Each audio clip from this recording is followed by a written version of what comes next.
आहे ते गोट्या गीतेच्या बाबतीमध्ये तो अनेक प्रकरणामध्ये आहे.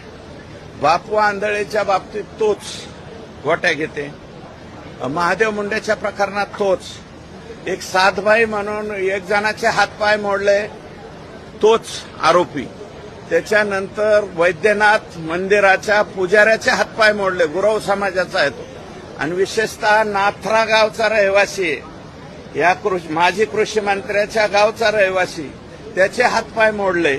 या सगळ्या प्रत्येक केसमध्ये गोट्या गीते हा आरोपी आहे. म्हणून मी नाही म्हणलं, पण बाळा बांगरांचं मत असं आहे की तो सायको किलर आहे. सायको कसा ठरवून अमुक ह्याला तोच त्या ठिकाणी उपस्थित राहतोय. बापू आंधळेचा ज्यावेळेस मर्डर झाला त्यावेळेस बबन गीते हा पाटोदा तालुक्यात होता, पण तरी सुद्धा बबन गीतेचं नाव घेतलं गेलं आणि मर्डर मात्र यांनी केला.